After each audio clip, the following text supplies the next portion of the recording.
Bismillah ar-Rahman ar-Rahim. In the name of Allah, the Compassionate, the Most Merciful. To all of our viewers out there, we begin by saying Assalamu alaikum wa rahmatullahi wa barakatuh. We're glad that you're joining us again one more time at the intersection of faith and reason, where our guest is Dr. Jafar Sheikh Idris. Dr. Jafar, it's good to be with you again. Last time we were talking about the need, not the need, but the possibility that arguing for the existence of God rationally is easy, even though it's very ironic that it's the believers that have to argue for this. And you mentioned that that should not be the case, and I believe that we will be addressing this later on. And then you also spoke about some of the ideas of Ibn Taymiyyah, a great Islamic thinker and philosopher in this regard. And you were talking about the kind of people that might potentially deny the existence of God. Yes. Yeah. And I believe that we were given three options by Ibn Taymiyyah. His very first honest and blunt opinion about them, that they were liars. Some of them. And yes, and the second were suffering from sophistry. Yes. That's a new word that I learned last time. I make sure to use it every time from now on. And then there was the third kind of people that were very interesting. And these are people that were just not aware. Aware of, Yes. And we were enumerating the questions that he raised regarding the fact that this knowledge of the Creator is innate. The first question was about what kind of knowledge is that. The second question was about why, if that is the case, people deny it. The third question is, if this is something that is in the human nature, then what is the use of arguments, he said. Interesting. Yeah, and you don't try to convince someone of something which he already believes in. And his reply is that this strengthens the faith, even of those who believe. And we can elaborate on this and remind ourselves of the fact that faith is not something that you have once and for all. It is something that a person can lose. It is something that can be strengthened or weakened. And he says that it's a fact that if you know something, then the more you have evidence for it, the stronger your faith in it will be. Sure. So he says that the arguments and the evidence strengthen the faith of those who are already believers. And I would add something else, that it shows also the irrationality or untenability of the position of the atheist. I don't condemn the atheist only, but I will tell him that you are being irrational. There is evidence for the existence of the Creator, and you are denying it. And all your arguments for the non-existence of the Creator are invalid arguments. So, and Ibn Taymiyyah says somewhere else that this is something that is a duty on Muslims to do. That you must make the non-believer feel that he is defeated. If you don't do this, you will not be giving your religion its due. Of course, not everyone can do that. Sure, and obviously I think he's talking about intellectually defeated. Yeah, of course. Of course. Yeah. We're talking about intellectual. Yeah, that's interesting that somebody from back then at Ibn Taymiyyah's time is actually promoting and encouraging such a thing. And it seems like all believers, and I'm saying that all believers meaning that of all different faith groups, is that we really feel very apologetic nowadays. Yes, but this is because, he would say, I think, because their knowledge of religion is meager, and because their faith itself is weaker. So the stronger the faith, as we said last time, the stronger your faith is, the more rational you become. The stronger the faith, and the more knowledgeable you are, the more rational you become. And he says that he benefited greatly, and I can testify to this from my own experience. He says that he benefited greatly from knowing the position of the non-believers and the deviant people. And he made a general rule that the more you know about the falsehood of anything that contradicts religion, the stronger your faith will be. So, and I can say this also from my experience. Sometimes, I purposely read a book on atheism also. Of course, I don't encourage everyone to do that, especially if they are young or so. But I benefit, and I benefit greatly from this. Inshallah, we'll give some examples of these.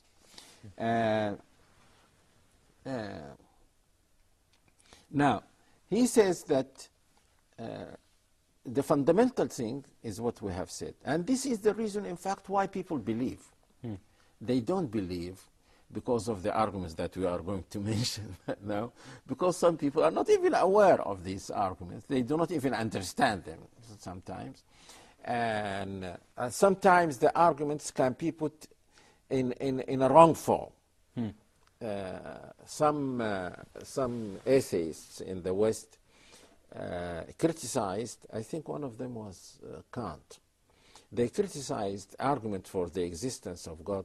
No, it is not Kant, no, because Kant was a believer.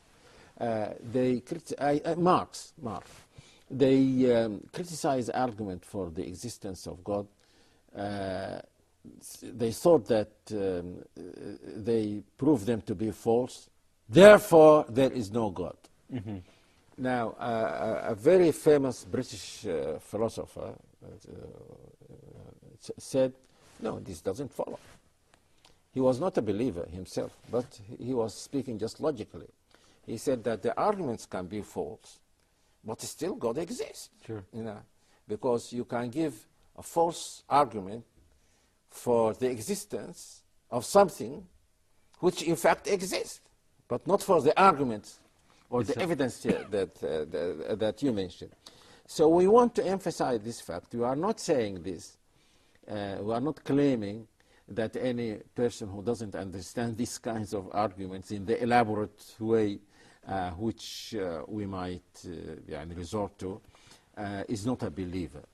The belief is based primarily on that on that innate nature that is in humanity. So that's a good point that you're making there, and that is the defeat of an argument does not necessarily mean that it is the defeat of what that argument stands for. No, yes, of the conclusion. Of the conclusion yes, of that argument. Yes, because a person can make wrong premises and arrives at a true conclusion. Sure. Yes. So the fact that his argument is false doesn't mean that the conclusion is false. I got you. Now, he says that he says that some people, and I know this also from my study of Western philosophy, people confine evidence for the existence of the Creator to certain arguments. They call them arguments for the existence of the Creator, and they teach them to the students and so on. And he says that this is wrong. He says that there are innumerable arguments. There is innumerable kinds of evidence, not arguments in the logical sense, evidence for the existence of the Creator. And he said because this is something that is very important for people, so the God who created them helps them by giving them so many pieces of evidence for it. And he mentions among these, first, of course, human nature, then what he calls the ayahs. He says that the argument of the ayah, I will elaborate on this, you know that this is mentioned in the Quran several times. An ayah is a sign and is an evidence. An ayah is an Arabic word. It's an Arabic word which means sign.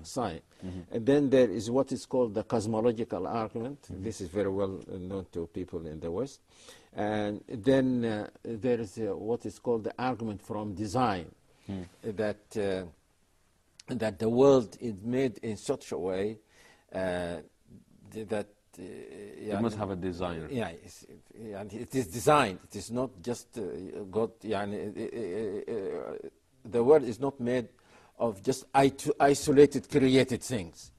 There is a design. Then there is, he says, argument from the words of the Creator. You read the Quran, or you read the Torah, the original Torah, or you read the Gospel that was revealed to Jesus, and by reading the words of the Creator, you come to believe in the Creator, even if you were not a believer before. He says also the lives of the prophets. Someone might not be, might be an atheist, but then he meets a prophet, he sees, he becomes very impressed by his life, he becomes a Muslim, and so on. So he says that there are many kinds of arguments. The people who limited these arguments, I am thinking that they did not say these are all the arguments that are out there, but what they're saying is that I think they would be in reaction to the arguments that were raised by the people who denied the existence of God. That's how they were. They don't say, they don't express this, but the implicit assumption is that these are the arguments. These are the only arguments that are out there. And therefore, if we prove them to be false, then we are done. Yes, then there is no Creator. But as you said, we tend to be a bit meager and maybe at times a bit shallow and trivial in the process when we are counter-arguing these points. So some of them. But you remember, some of these atheists, some of them were great thinkers. So you don't expect any ordinary Muslim to have an argument against them. That doesn't mean that their arguments will shake his belief, but he is not. He doesn't have the knowledge also to counter their arguments. So I'm not saying that every Muslim should be so, but this is a kind of jihad, as this jihad has become a dangerous word these days.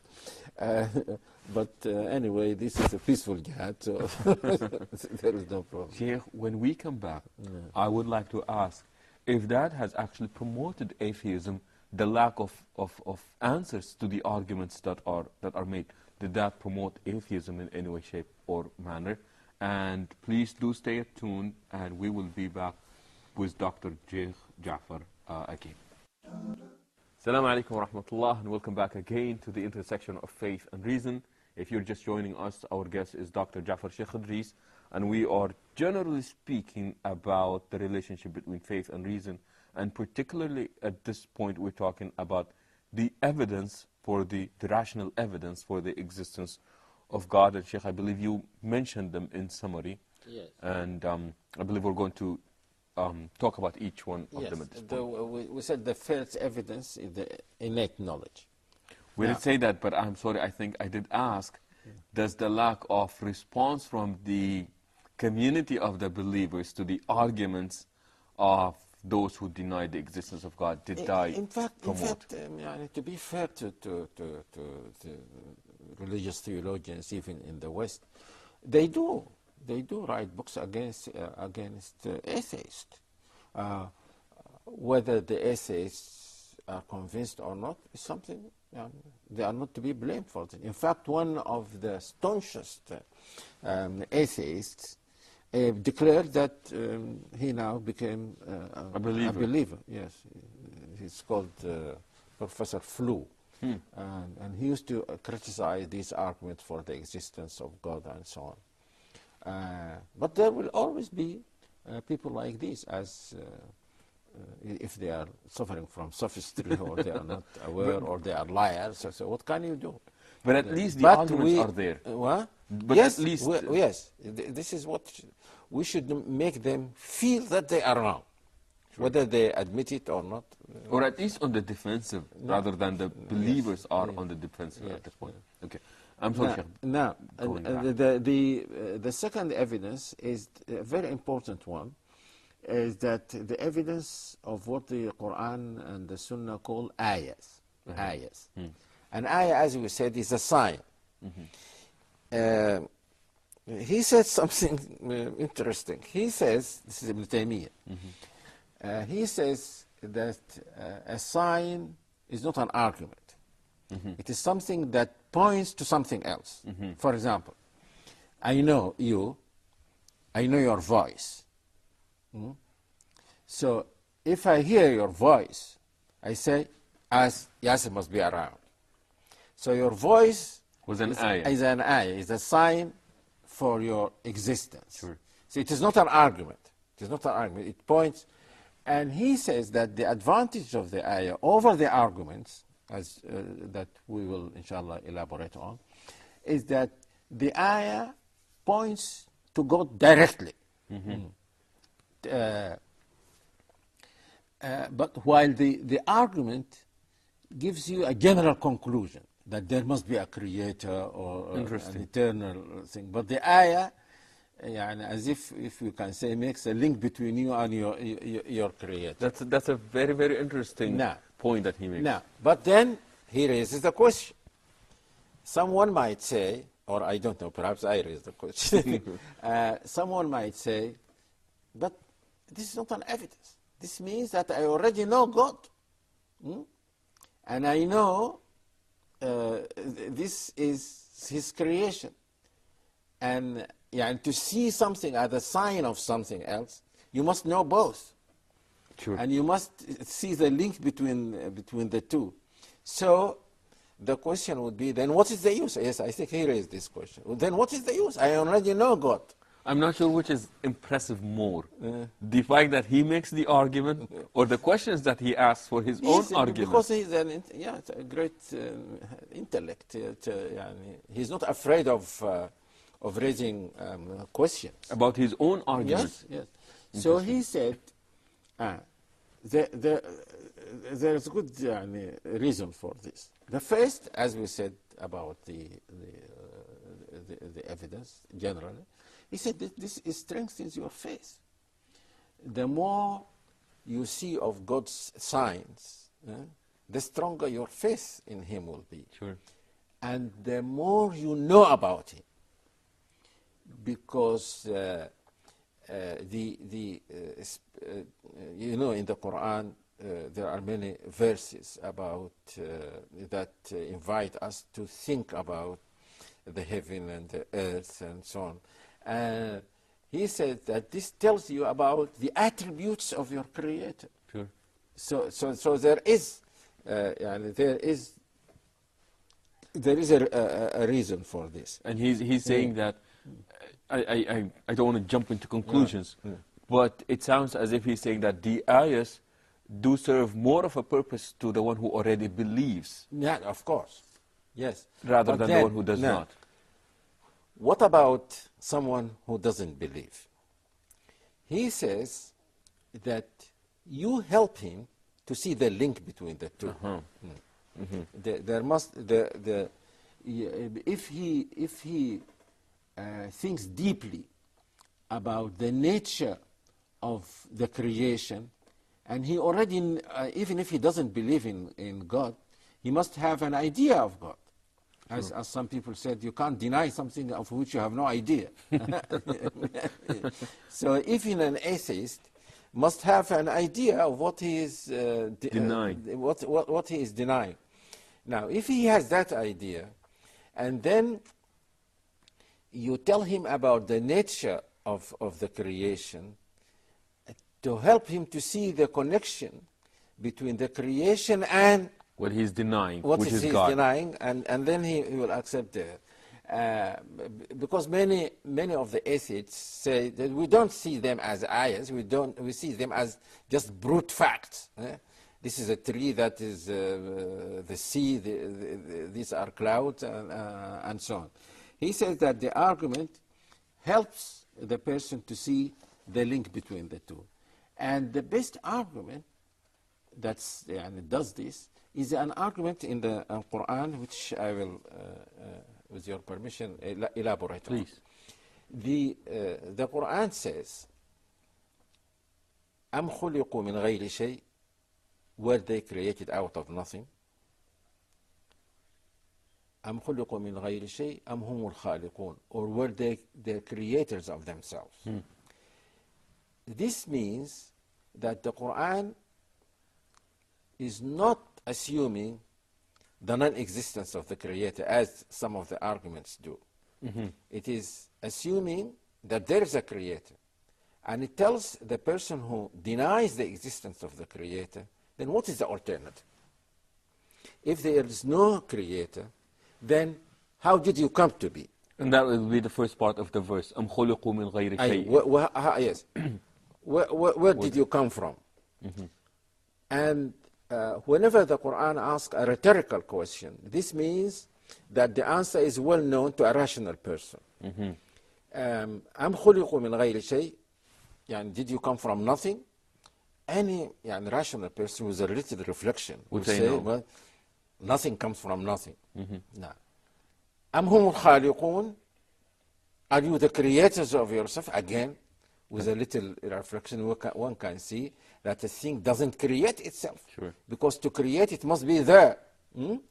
But if it is there, it is already created. So to say that something creates itself is a contradiction in terms. Sure. You assume the thing to exist, and you assume it not to exist at the same time. And any rational person, whether a layman or someone with big intellect, can see that this cannot be the case. So this is the Quranic argument for against atheists. This is one of the arguments, and it is a very famous one.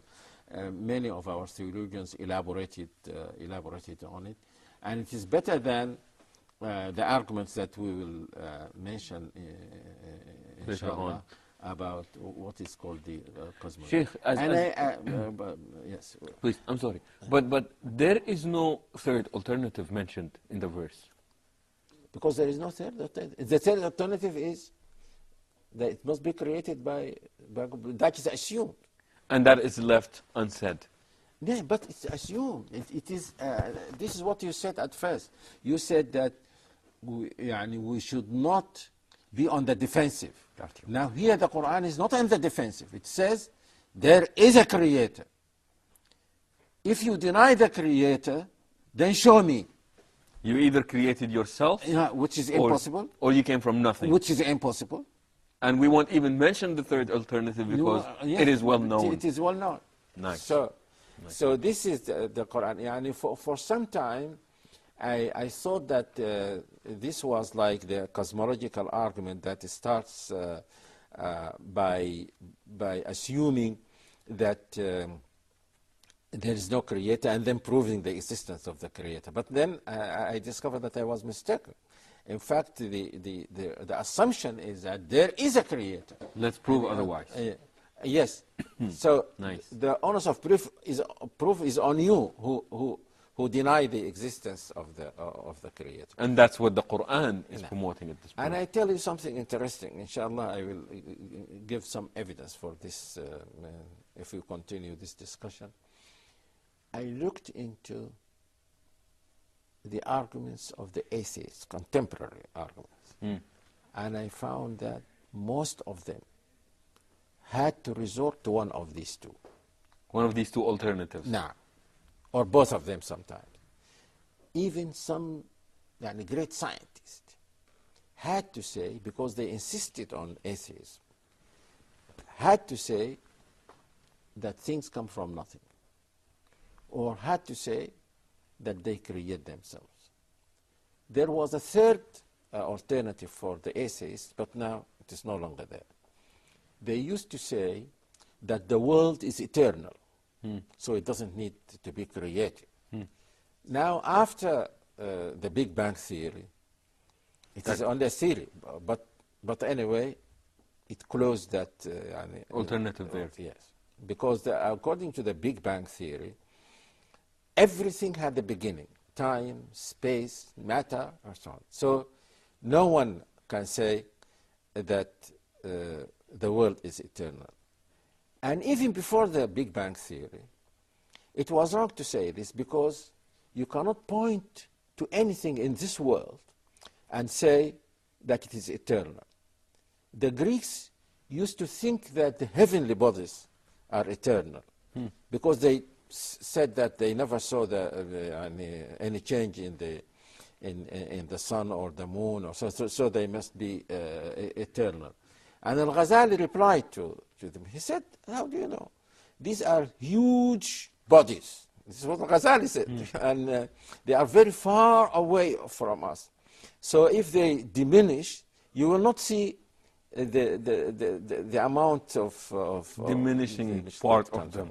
But now we know that the sun is continuously diminishing. Now, and the same applies to the moon. So no one can now point to something and say that this is eternal, because everything that exists that you point to must have had can be changed. And if it can be changed, then it cannot be eternal.